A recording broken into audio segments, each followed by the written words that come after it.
De volta com o Abre Aspas desta quarta-feira e já em contato com o nosso comentarista convidado e aí editor da coluna Na Visão, doutor Sebastião Domingues. Seja muito bem-vindo, doutor, bom dia. Bom dia, Glauco, bom dia, Douglas, Bom dia. bom dia a todos que nos ouvem e veem esta quarta-feira que está saindo o sol. Exatamente. E olha só, doutor, vamos a mais um capítulo da famosa CPI. Pois é, a CPI da pandemia ouve hoje o ex-secretário de Comunicação Social da Presidência da República, Fábio Van Garten. Ele é o quinto depoente da comissão.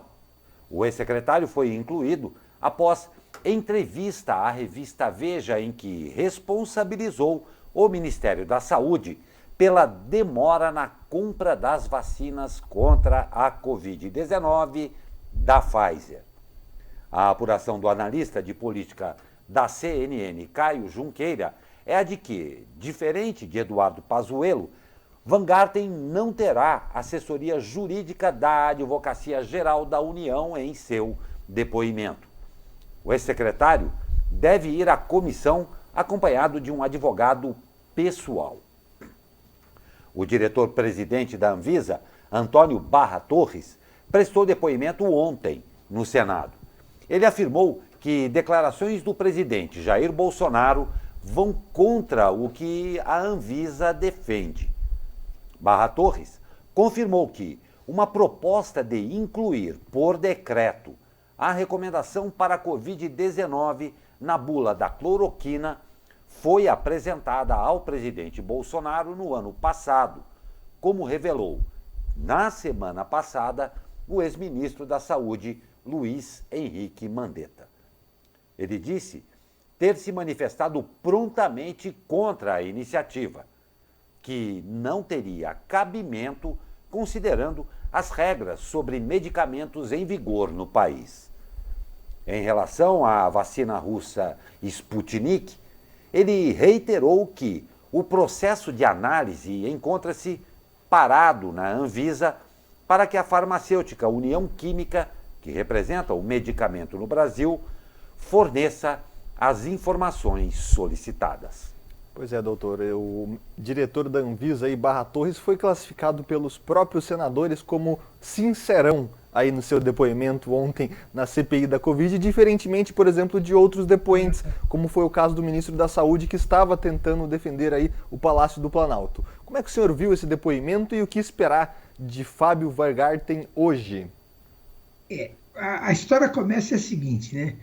Por que esse Fábio resolveu dar uma entrevista para a Veja, na qual ele diretamente incrimina o Pazuello e tenta blindar o Bolsonaro, né?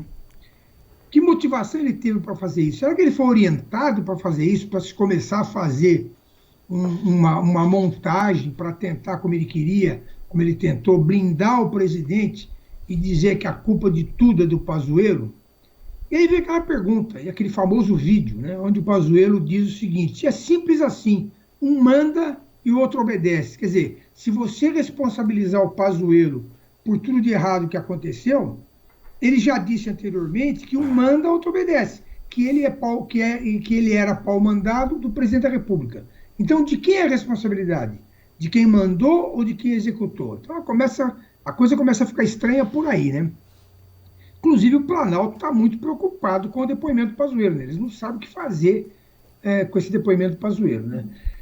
Com relação ao diretor da Anvisa, o presidente, né, o diretor-presidente da Anvisa, ontem, eu vi grande parte do depoimento dele e foi, assim, muito bom, sob todos os pontos de vista, porque ele começou falando do currículo pessoal dele. Ele tem MBA em gestão e saúde no exterior, é uma pessoa muito bem formada. Segundo, ele respondeu tudo de maneira absolutamente técnica, colocando as coisas como tem que ser colocadas. Reiterou que ele se considera amigo do presidente, mas o fato de ele ser amigo do presidente não quer dizer que ele necessariamente apoia ou concorde com tudo que o presidente faz, né? Assim como o Queiroga também falou que o importante são as medidas protetivas, tipo máscara, isolamento social, ele também reforçou isso. depoimento dele, como você disse aí, sincerão, foi muito bom, que foi eminentemente técnico, né? Quer dizer, eu achei excelente o depoimento dele. Doutor, o senhor citou agora há pouco aí a respeito da entrevista, a revista Veja, que afinal de contas é um meio aí muito visto em tudo. O senhor acha aí, dentro do que já aconteceu, do que pode a gente estar esperando aí, já se tece aquele tecido de um cenário em que as coisas tendem a se aproximar da massa e do forno? Ou o senhor acha que isso ainda pode esquentar e pode haver comprometimento político sério nas próximas etapas aí? Doutor, falando aqui, complementando as próximas etapas, amanhã é esperada Marta Dias, presidente da Pfizer no Brasil, e seu antecessor aqui, ex-presidente da Pfizer no Brasil, Carlos Murilo. Coincidentemente, a sua coluna sempre casa aí com a quarta-feira, né, que é o meio da CPI, porque a CPI começa os depoimentos sempre na terça e encerra na quinta. Então, se amanhã teremos a presidente da Pfizer, na terça da semana que vem teremos o ex-ministro das Relações Exteriores, Ernesto Araújo, e na quarta-feira, dia 19 de maio, está marcado o depoimento do ex-ministro da Saúde, Eduardo Pazuello. Se ele aparecer, né? O Araújo vai ficar escorregando mais do que rato ensaboado, né? Quer dizer, não tem a menor dúvida. E a gerente da Pfizer, a representante da Pfizer, ela vai reiterar aquilo que a gente já sabe, que foram oferecidas as vacinas em agosto, que essas vacinas poderiam estar no Brasil já sendo aplicadas em dezembro, como foi no Reino Unido, na Alemanha, em Israel, e que o governo não quis assinar. Quer dizer, então, eu acho que ela não vai acrescentar nada, vai só reiterar. A pizza, o Glauco, eu acho que, sinceramente, é inevitável. A maior parte das CPIs acabam em pizza. Quer dizer, não há uma ação direta, mas ela tem um fator muito poder, uma ação muito importante, que é de se esclarecer, de se deixar as coisas mais claras, de se definir responsabilidades. Até porque a CPI não tem poder de polícia, né? Nem de punição. Ela levantando, então, aspectos que ensejam crime ou responsabilidade, isso é enviado para a Procuradoria-Geral da República, então, ou para o Ministério Público, acredito que o Ministério Público. Então, ela não tem esse poder. E esse trabalho, você sabe como é que é, isso demora, né? O ano que vem é eleição. Então, do ponto de vista prático, assim, vai acontecer alguma coisa com o Bolsonaro? Não vai, não tem clima, temos eleição ano que vem, acho que nem é o caso. Agora, ele vai ter que ficar se explicando, né? E quanto mais ele se explica, às vezes mais ele se enrola, né? E é o que dizem, né? No fundo, a CPI vai acabar sendo palanque para o Renan Calheiros, né? Que é lamentável que ele esteja nesse protagonismo todo, com a ficha corrida que ele tem, né?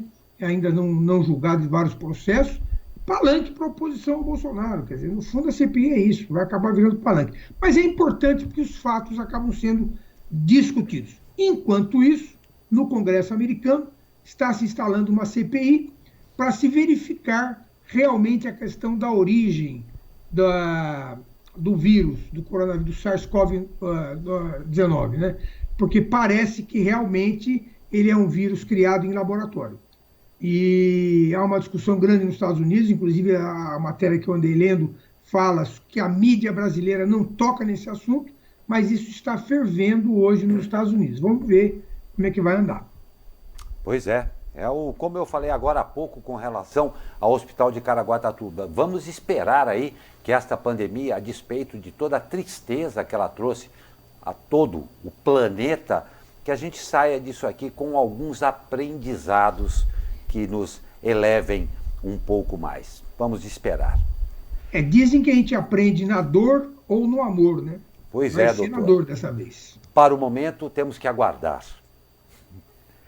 O Ministério da Saúde começa a vacinar hoje contra a Covid 1.814 atletas, para-atletas e credenciados brasileiros que vão aos Jogos Olímpicos de Tóquio.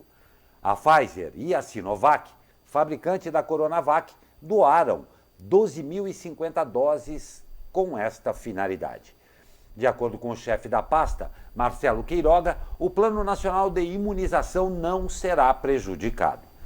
6 capitais farão essa vacinação, segundo Queiroga, por causa da proximidade dos beneficiados. São elas: Fortaleza, São Paulo, Rio de Janeiro, Brasília, Porto Alegre e Belo Horizonte.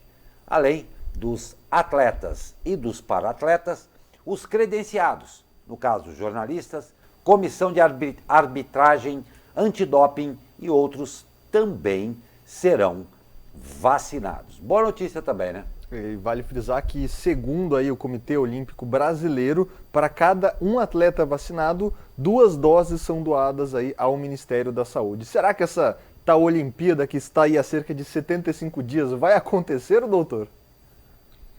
Parece que a população japonesa, a grande maioria é contra, né? E o motivo é óbvio, né? Quer dizer, vai trazer gente do mundo todo para lá, né? E com variantes, né? De vírus novas, né? Para o Japão. E a coisa não está totalmente controlada no Japão, né? Mas essa é uma medida absolutamente correta, quer dizer, me parece que não é obrigatória a vacinação para os participantes da Olimpíada, mas o Comitê Olímpico Internacional deveria obrigar que todo mundo se vacinasse pelo menos um mês antes, né? Para dar tempo da vacina fazer efeito e não se levar mais vírus para lá ou pessoas doentes, né? Essa medida politicamente correta de se dar 2 doses para o Plano Nacional de Imunizações para cada atleta vacinado, também é de bom agrado, mas no ponto de vista prático, eu não lembro agora o número, quantas mil doses? 12.050. Então, é um universo muito pequeno no universo de 46 milhões de vacinas que nós temos aí sendo aplicadas. Então, eu acho que é absolutamente válido, porque, como eu já disse, vão pessoas do mundo inteiro se encontrar lá. E eles acabam confraternizando, então é muito importante isso, sim. Não tem dúvida, mas é um evento que, claro, o mundo inteiro vai acompanhar com muita atenção, dadas as condições absolutamente aí especiais em que acontecem. Agora, doutor, uma coisa que a gente espera, sim, porque a Olimpíada tem por si só toda essa aura, né, de glória e tudo mais. E os atletas também, que fazem um treinamento voltado dentro da expectativa de tempo para chegar no seu auge nessa Olimpíada. A despeito da população japonesa não estar tão de acordo com a realização, eu não sei o que o senhor acha. Eu acredito que vai ser uma Olimpíada em que nós veremos algumas coisas muito interessantes, numa conotação que espero, sinceramente, a gente nunca mais precise ver. Mas eu acredito que vai ser interessante. O senhor não acha também, não? Eu acho que vai ser interessante, vai dar um bom público. Teoricamente, baseado no que você falou, que os atletas fazem um esquema de preparação para atingir o seu auge, muitos deles estavam com esse esquema cronológico para o ano passado, né? Então, eu acredito que é possível que a gente não tenha tantos recordes, por causa dessa confusão na preparação técnica dos atletas, né? Agora, com certeza, na Japão vão seguir todas as normas, vão ter distanciamento, os estados não vão ser lotados. Eu não sei se vocês acompanharam alguns eventos que foram feitos, teste, inclusive na Inglaterra, uns 15 dias atrás, onde eles fizeram um show de rock e fizeram, então, a dosagem do PCR em todo mundo. Para você poder ir, você tinha que fazer a dosagem de PCR antes e se comprometer a fazer depois do show. E não houve uma disseminação grande do vírus. Já houve também um outro teste feito na Alemanha, com 3 situações diferentes, com o mesmo show de rock em 3 situações, com máscara, sem máscara, muita gente, pouca gente. Em ambientes abertos, assim, a pessoa usando máscara, o risco de contaminação é baixo, e lá não vai ser um show de rock. A torcida japonesa é muito contida, né? É que nem a brasileira, e todo mundo vai usar máscara, então eu acho que não vai haver problema nenhum. Na verdade, o que me preocupa hoje, viu, Glauco, é o Dia das Mães, tá? Eu não sei se vocês sabem, mas o prefeito de São José comentou ontem no Facebook dele, que ontem nós tivemos um recorde de casos positivos, 200 e tantos casos positivos, que desde março não se atingisse esse número, né? Quer dizer, isso para mim já é reflexo dos bares e restaurantes que eu estou andando por aí, estou vendo muita gente frequentando bar e restaurante, e para mim o lugar mais perigoso de contaminação é bar e restaurante. E o motivo é muito simples: áreas fechadas, grande parte delas, todo mundo sem máscara porque está comendo, sendo que ele deveria abrir a boca para pôr a comida e não falar, colocar máscara, e aí então conversar.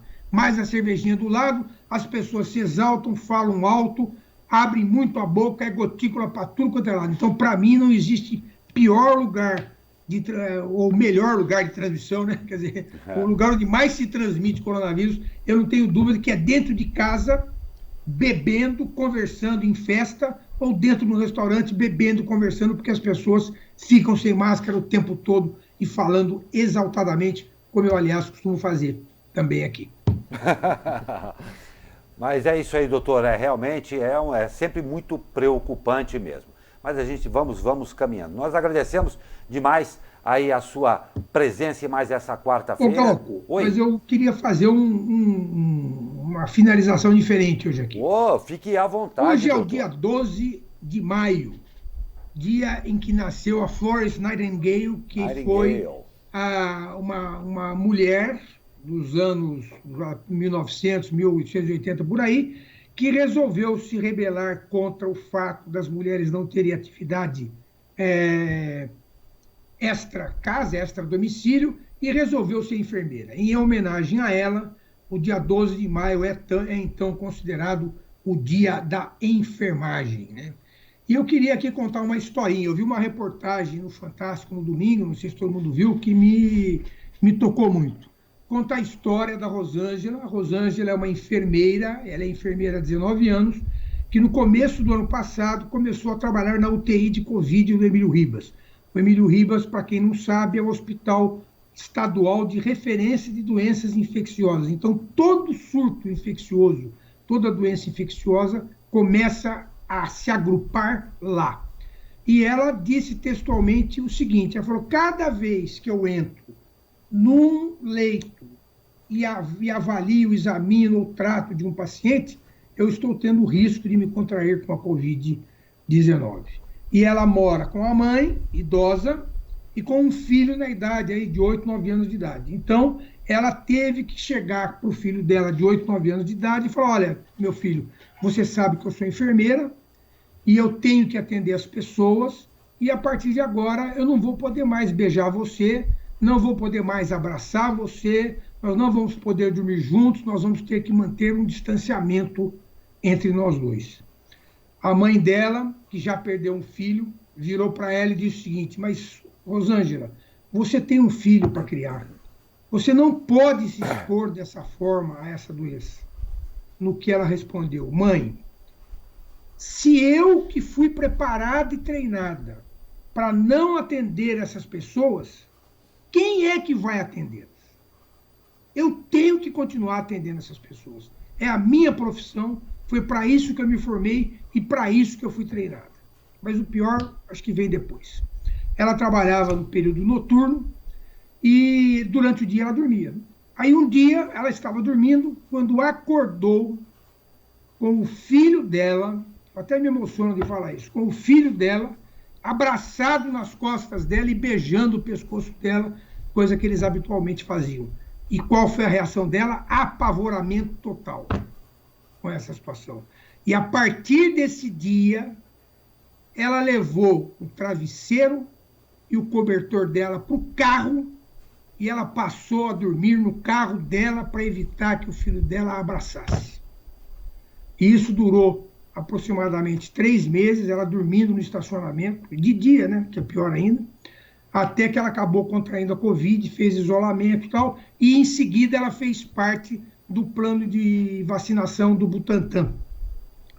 Não sei como é que ficou depois do relacionamento dela, porque ela continua provavelmente fazendo isolamento, mas essa história conta o espírito da enfermagem, certo? Essa história conta o que é a dedicação desses profissionais, hoje pais e mães, porque nós temos também muitos pais enfermeiros, antigamente era praticamente todo mundo mulher, mas hoje já está bem distribuído, do sofrimento dessas mães. Essa mãe não tinha marido em casa, não sei se era mãe solteira ou não, mas ela era provedora da casa, tinha uma consciência profissional absurda do que ela faz. E todos nós, ou quando nascemos, ou na fase final da nossa vida, e muitas vezes no meio dela, vamos precisar desses verdadeiros anjos que cuidam da gente na fase em que a gente está mais fragilizado. Então fica aqui minha homenagem ao pessoal da enfermagem, que trabalha incansavelmente com esse sofrimento todo que eu acabei de relatar, para melhorar e cuidar da nossa saúde. Feliz Dia da Enfermagem a todos, enfermeiros e enfermeiras. Nossa, doutor, absolutamente tocante e, claro, absolutamente também pertinente isso daí. Nós estamos com o senhor, vai aqui os nossos profundos respeitos e principalmente agradecimentos a toda esta classe aí que, seguindo os passos de Florence Nightingale, faz essa verdadeira, esse verdadeiro sacerdócio que é a enfermagem. Nossa, muito, muito bacana, não é, Douglas? E, claro, os nossos profundos respeitos e, claro, parabéns e, de antemão, muito obrigado a todos esses profissionais. Exatamente, a gente tem uma participação muito importante do doutor trazendo esse relato para a edição de hoje do Abre Aspas, e toda vez que a gente tem uma data comemorativa, né, a gente visa aqui as lembranças das coisas positivas, mas também o que tem de se melhorar. E a gente sabe que muitas vezes aí os enfermeiros não têm nem condição de trabalho aqui no Brasil. Então é uma data que nesse momento não é para se comemorar, é para se lembrar e principalmente cobrar ações melhores dos nossos governantes para que estas pessoas tenham melhores aí condições de trabalho. Doutor, muito obrigado pela participação de hoje e parabéns aí a todos os enfermeiros, né? É isso aí. Bom dia a todos, excelente quarta-feira. Obrigadão, doutor, um grande abraço ao senhor.